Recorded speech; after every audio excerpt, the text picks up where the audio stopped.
पिता, पुत्र और पवित्र आत्मा के नाम में आमीन। जय मसीह के सभी को। मैं आकाशदीप मरांडी और आज हम पाठ पढ़ेंगे 11 जून बुधवार का 10वां सामान्य सप्ताह। संत बरनबास प्रेरित।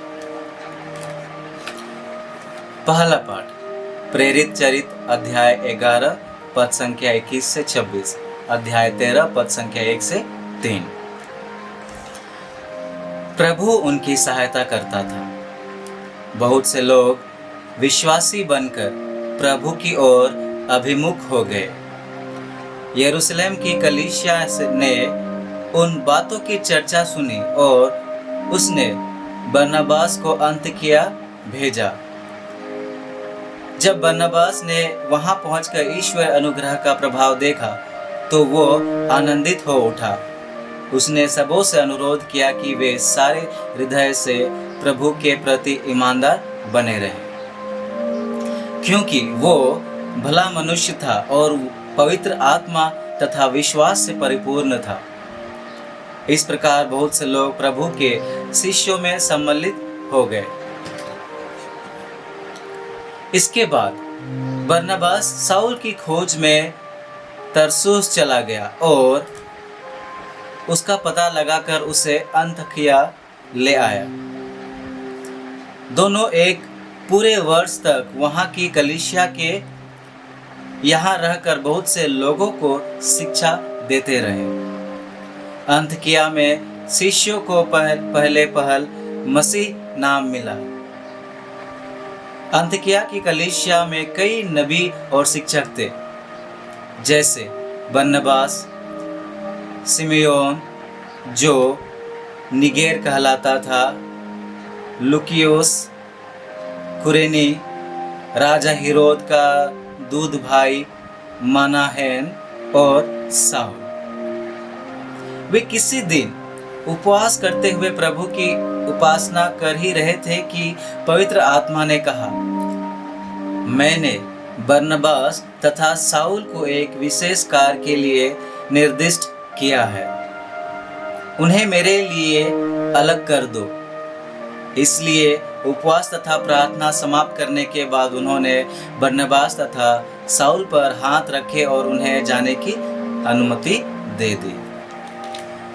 सुसमाचार मत्ती अध्याय 10 पद संख्या 7 से 13।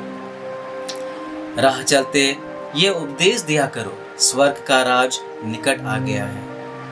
रोगियों को चंगा करो, मुर्दों को जिलाओ, कोढ़ियों को शुद्ध करो, नरक दूतों को निकालो। तुम्हें मुफ्त में मिला है, मुफ्त में दे दो। अपने फेंटे में सोना, चांदी या पैसा नहीं रखो। रास्ते के लिए ना झोली, ना दो कुर्ते, ना जूते, ना लाठी ले जाओ, क्योंकि मजदूर को भोजन का अधिकार है। किसी नगर या गांव में पहुंचने पर एक सम्मानित व्यक्ति का पता लगा लो और नगर से विदा होने तक उसी के यहाँ ठहरो। उस घर में प्रवेश करते समय उसे शांति की आशीष दो। यदि वो घर योग्य होगा तो तुम्हारी शांति उस पर उतरेगी। यदि वो घर योग्य नहीं होगा तो तुम्हारी शांति तुम्हारे पास लौट आएगी। चिंतन। संत बरनबास दूसरों को उत्प्रेरित करने के लिए जाने जाते हैं। उनका असल नाम जोसेफ था, पर उन्हें बरनबास के नाम से जाना जाता है, जिसका अर्थ है प्रोत्साहन के पुत्र।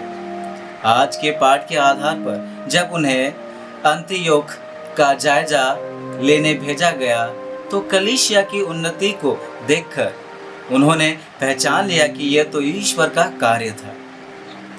ईश्वर हर समय हमारे बीच मौजूद